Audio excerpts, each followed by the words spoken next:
parce que taxawaayam parfois moi ça ne me rassure pas nan nga mën a nekkee dans une commission.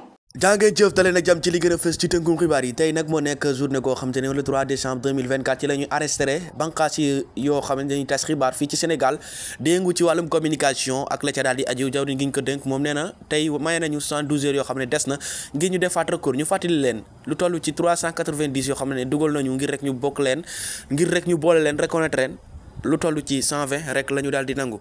Maimouna Ndour Faye 7TV bokkul ak Sen TV ak L'Il Quotidien bu ma jabal wante moom mooy di Maimouna Ndour Faye yëkkati na ay kaddu ñu déglu ko gars yi bu leen fàtte abonné partager commentaire wax ñu seen xalaat nag ngeen gisee wax ji mu wax. nan nga mën a nekkee dans une commission ñu jël cette décision unique là dans une commission yow nga nangu ko le ministre daf leen engagé nañu jël seen responsabilité. correct c'est un tribunal des pairs mënul remplacer le patronat. mënul remplacer le SYNPICS lu ministère bi di daf ko ci yóbbaale xëy na ministre bi dafa jàpp ne ñoom ñoo ànd et que ñoom ñoo bokk gis-gis mënuñu ñëw décider pour des gens qui pratiquent et qui connaissent leur métier. La non-conformité c'est par rapport à quoi? Par rapport au code de la presse. nañu génneel les dispositions du code de la presse yi nga xam ne dafa éliminer ces médias là. Moi j'aimerais bien que ñoom ñu communiquer sur ça au même moment où ils ont sorti la liste mënoon nañu génne la liste des autres médias pour non-conformité et puis ñu joxe les raisons mais man en mon âme et conscience lenn rek laa jàpp mooy ne y a un agenda qu'on est en train de dérouler mais c'est peine perdue. dafa am agenda bu ñu nekk di dérouler agenda boobu ba ca cëppaandaw la ils vont choisir les médias qui vont exister qui vont parler ils vont choisir les journalistes qui vont exercer qui vont parler toutes les voix discordantes ils vont les faire taire waaye nag c'est ñàkk xam Sénégal. Dictature de la pensée da nga desee xam l'histoire de ce pays-là. Sénégal ku fiy jéem restriction de liberté da nga desee xam l'histoire de ce pays-là et de ses citoyens. Sénégal ku fiy jéem injustice da nga xamul te nit mënuloo ñëw nga dénoncer des injustices yow nga ñëw nga yor tous les pouvoirs nga bëgg a dérouler nu mu tudd les pires injustices amul sens bokkul ci ngëm-ngëm bokkul ci conviction.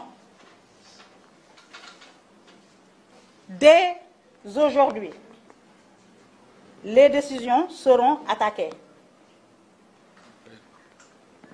Je disais la dernière fois qu'on est dans un combat de corporation man mën naa xeex sama xeex de et j'ai les moyens de mon combat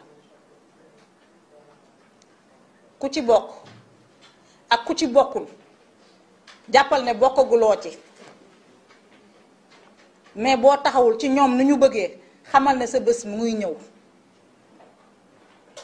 Cette affaire c'est un affront orchestré perpétré par le ministère de la Communication et ses hommes. Mbiru revanche mu ngi ci soxor mu ngi ci cynisme mu ngi ci sournoiserie mu ngi ci.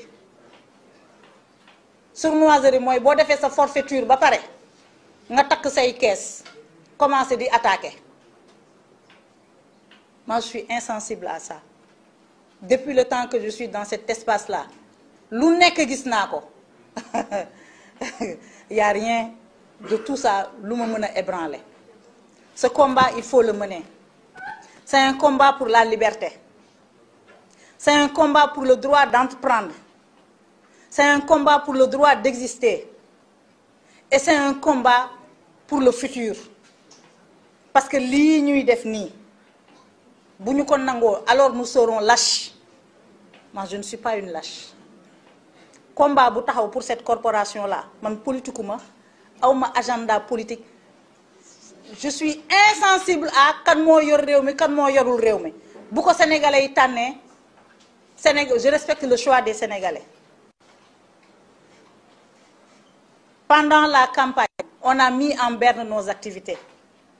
Parce que nous, contrairement au ministre de la Communication, nous faisons dans l'élégance. On n'a pas voulu continuer sur une activité de protestation et de revendication que nous pouvons utiliser politiquement contre le pouvoir en place ou que ay nit mëna japp né dañoo am agenda. C'est pour ça qu'on a perdu beaucoup de temps. Campagne bi jeexna. Num tuddu nu golo xam boté domam. Ku japp né tu n'es pas concerné, tu peux ne pas te battre. Ton tour viendra. Mais sur le principe, même si je figurais dans cette liste-là, je mènerai le combat. Sur le principe. Parce que nous ne restreindre la liberté de la presse, nous ne restreindre la liberté d'entreprendre d'un Sénégalais ou d'une Sénégalaise. Et il est question de ça. Il est question de faire taire des gens. Il est question de décrédibiliser des gens. Il est question d'éliminer des gens.